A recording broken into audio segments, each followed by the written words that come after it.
آپ مالک ہیں، آپ کے پاس ملکیت کے تمام ڈاکومنٹ موجود ہیں، اور قبضہ کرنے والے کے پاس کوئی ڈاکومنٹ موجود نہیں ہے. آپ نے ایک بندے سے جو اپنی جائیداد کا معاہدہ طے کر لیا، اس نے آپ کو ایڈوانس دے دیا، آپ نے قبضہ اس کو دے دیا، اس کے بعد اس نے باقی پیمنٹ آپ کو ادا نہیں کی. اعوذ باللہ من الشیطان الرجیم، بسم اللہ الرحمن الرحیم. ناظرین، آپ کو یاسین لاکسین نیوز کے پروگرام کورٹ سین میں ہم آپ کو خوش آمدید کہتے ہیں. ہمارے ساتھ اسٹوڈیو میں تشریف رکھتے ہیں شہباز مرتضیٰ انصاری صاحب، سینئر قانون دان ہیں، ایڈوکیٹ ہائی کورٹ ہیں، فیملی کورٹس کو اسپیشلی ڈیل کرتے ہیں، شریعت کورٹ کے بھی کونسل ہیں. ان کا ایک اپنا یوٹیوب چینل بھی ہے جس پہ یہ پبلک اور مفاد عامہ کی آگاہی کے لیے مختلف سبجیکٹ پر، مختلف ٹاپک پر اپنے معلوماتی پروگرام اپلوڈ کرتے رہتے ہیں. آپ ان سے آگاہی بھی حاصل کر سکتے ہیں.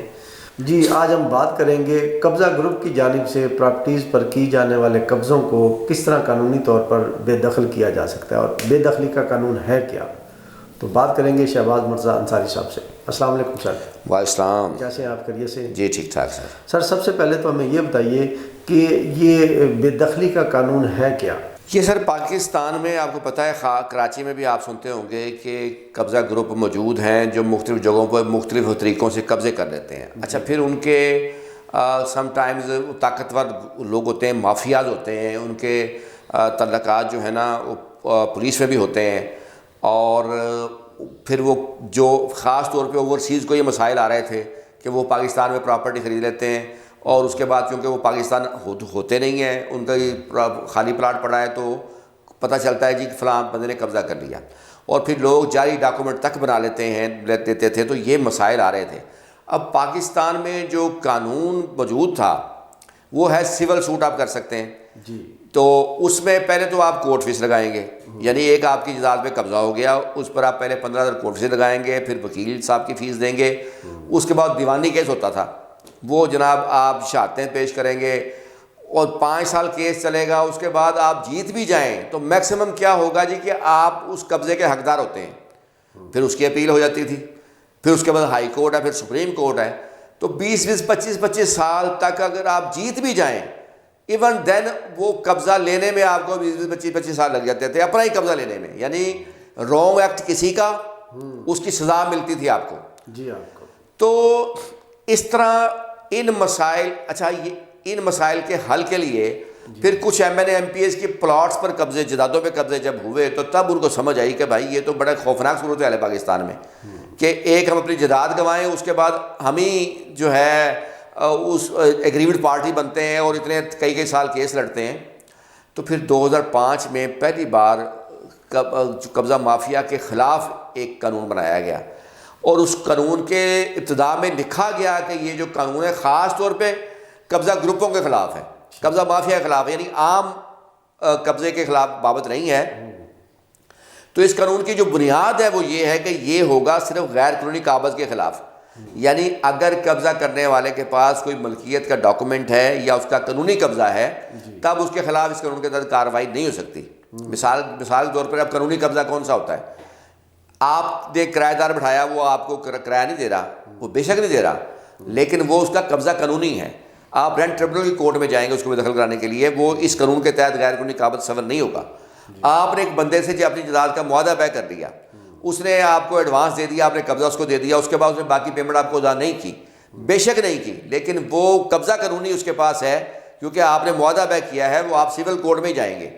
لیکن یہ وہاں آئے گا جہاں آپ مالک ہیں، آپ کے پاس ملکیت کے تمام ڈاکومنٹ موجود ہیں، اور قبضہ کرنے والے کے پاس کوئی ڈاکومنٹ موجود نہیں ہے، اور اس کا کرمنل ریکارڈ ہی موجود ہے. تو وہاں پر اس قانون کے تحت کارروائی ہو سکتی ہے، اور یہ بڑا اچھا قانون ہے. اب اس قانون کی جو خاصیت ہے وہ کیا ہے؟ جی.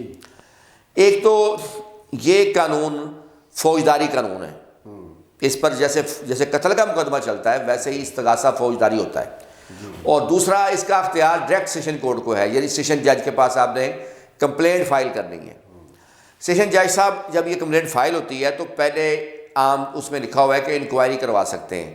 وہ انکوائری پولیس کے ذریعے بھی کروا سکتے ہیں، وہ پٹواری کے ذریعے، تحصیلدار کے ذریعے بھی کروا سکتے ہیں اس معاملے کی کہ واقعی جائیداد کے مالک جو کمپلینٹ ہے وہ جائیداد کا مالک ہے، اور واقعی جو الزام علیہان ہیں انہوں نے غیر قانونی قبضہ کیا ہے یا ان کا ریکارڈ کیا کیسا ہے. اور وہ تو یہ ساری انکوائری کروانے کے بعد اگر استغاثہ ایڈمٹ ہوتا ہے تو پھر ملزمان کو نوٹس ہوتا ہے، پھر وہ کارروائی ویسے ہی چلتی ہے جیسے فوجداری کارروائی ہوتی ہے ان کے خلاف۔ جی بہت شکریہ سر۔ یہ بتائیں کہ کوئی ایسی صورت بھی ہے جس میں اس قانون پر کارروائی نہ ہو سکے، اس پر عمل درآمد نہ ہو سکے اور قابضین اپنے اس پہ قابض بھی رہ سکیں؟ پہلے تو میں یہ بتا دوں کہ اس قانون کے تحت کارروائی کیا ہو سکتی ہے جی قابضین کے خلاف۔ ایک تو اس قانون میں اس کی خوبی خصوصیت یہ ہے کہ دیوانی کیس میں تو میں نے بتایا نا کہ 20-25 سال کیس لڑ کے بھی صرف قبضہ ہی ملتا تھا، اس قانون میں 10 سال سزا بھی رکھی گئی ہے۔ اچھا، آپ کی جائیداد پہ کوئی قبضہ کرے گا، غیر قانونی ثابت ہوگا تو کورٹ کو اختیار ہے نہ صرف وہ قبضہ واپس کرے گا، آرڈر کر سکتی ہے بذریعہ پولیس، بلکہ 10 سال تک سزا بھی دے سکتی ہے، 10 لاکھ جرمانہ بھی کر سکتی ہے۔ پھر اس قانون کی ایک اور بڑی خاص خصوصیت ہے کہ جیسے ہی عدالت ملزمان کو نوٹس جاری کرے گی، ملزم حاضر آئیں گے، کورٹ اگر یہ سمجھے گی کہ بادیوں نظر میں غیر قانونی قبضہ ہوا ہے تو کورٹ یہ نہیں ہے کہ مقدمے کا فیصلہ پورا ٹرائل چلانے کے بعد قبضے کا آرڈر کرے گی، کورٹ عارضی طور پہ پولیس کو آرڈر کر سکتی ہے کہ قبضہ لے کر مستغیث کو دے، بعد میں کیس چلے گا۔ تو یہ اس قانون کی دو جو ہے وہ خوبیاں ہیں بہت اچھی، جو میری نظر میں یہ بہترین قانون ہے۔ باقی رہا جناب کا سوال کہ کس صورت میں وہ یہ ہے کہ ان کے خلاف کارروائی نہ ہو، وہ صورت بھی ہو سکتی ہے کہ ان کے پاس کوئی اسٹرانگ ریزن ہو کہ ان کا قبضہ قانونی ہے، ٹھیک ہے، وہ ان کے پاس رجسٹری ہو جس میں وہی نقشہ ہو، یا ان کے پاس کوئی معاہدہ بے کا ڈاکومنٹ ہو، یا پھر میں نے بتایا کہ وہ کہے کہ میں کرایہ دار ہوں ان کا، میں نے کرائے پہ جگہ لی تھی، یا کوئی بھی اور پھر وہ آپ نے میں نے بتایا کہ یہ قانون قبضہ گروپوں کے خلاف ہے، ٹھیک ہے، اس پہ سپریم کورٹ کا فیصلہ بھی آیا تھا کہ صرف کارروائی قبضہ گروپوں کے خلاف ہو سکتی ہے، لیکن پھر ایک اور فیصلہ بعد میں سپریم کورٹ کا آیا تھا، بڑا اچھا فیصلہ تھا، انہوں نے کہا کہ اب قبضہ یہ کیسے پتہ لگے گا کہ ایک شخص قبضہ گروپ ہے، قبضہ گروپوں کے اوپر نام تو نہیں لکھا ہوتا کہ قبضہ گروپ ہے، تو دیکھنا صرف یہ چاہیے کہ وہ مالک ہے مستغیث، اور جس نے قبضہ کیا اس کے پاس کوئی ڈاکومنٹ نہیں ہے۔ اب اگر مستغیث مالک ہے جس نے قبضہ کیا اس کے پاس کوئی ڈاکومنٹ نہیں ہے، لیکن اس پہ سابقہ کوئی FIR بھی نہیں ہے، سزا بھی نہیں ہوئی، اس کا مطلب اس کو چھوڑ دیا جائے، اس کے قبضے کو درست قرار دے دیا جائے؟ بالکل نہیں، صرف دیکھنا یہ چاہیے کہ جو مستغیث ہے وہ مالک ہے، اور جس نے قبضہ کیا وہ اس کے پاس ملکیت کا کوئی ڈاکومنٹ نہیں ہے، یا اس کے پاس قانونی قبضے کا کوئی ڈاکومنٹ نہیں ہے، تو اس کے خلاف کارروائی ہونی چاہیے، تبھی اس قبضہ مافیا سے جان چھٹ سکتی ہے لوگوں کی۔ جی بہت شکریہ شہباز مرتضیٰ انصاری صاحب کا، انہوں نے قبضہ مافیا کے حوالے سے ان سے قبضہ واگزار کرانے کا قانونی طریقہ کار بتایا، ان کی سزاؤں کے حوالے سے اور کورٹس کی جانب سے ایسے کیسوں میں پرسو کرنے کے حوالے سے جلد ڈسیزن لینے کا لیے معلومات ہم تک پہنچائیں۔ اس کے ساتھ ہی آج کے پروگرام کا وقت ختم ہوتا ہے، نیکسٹ پروگرام تک کے لیے ہم آپ سے اجازت چاہتے ہیں۔ پاکستان زندہ باد۔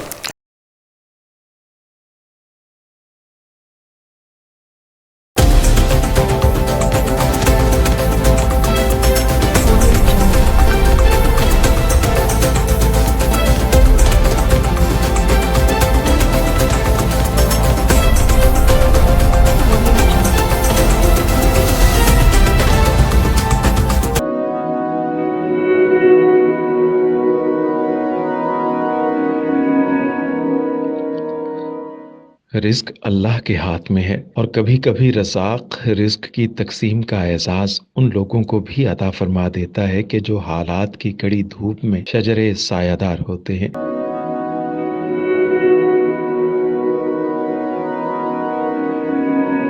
ملتان میں سلطان فاؤنڈیشن کی جانب سے مختلف مقامات پر سینکڑوں افراد کے لیے سلطان دسترخوان سجایا جاتا ہے۔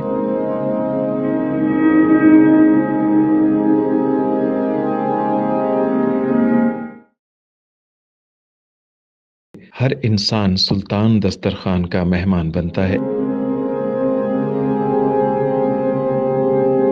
بلا شبہ سلطان فاؤنڈیشن انسانیت کا قابل فخر سرمایہ ہے، اور بھلے ہی ایسے ادارے ہوں یا افراد، وہ غربت و افلاس کے سلگتے صحرا میں احساس کی چھتریاں بنتے ہیں۔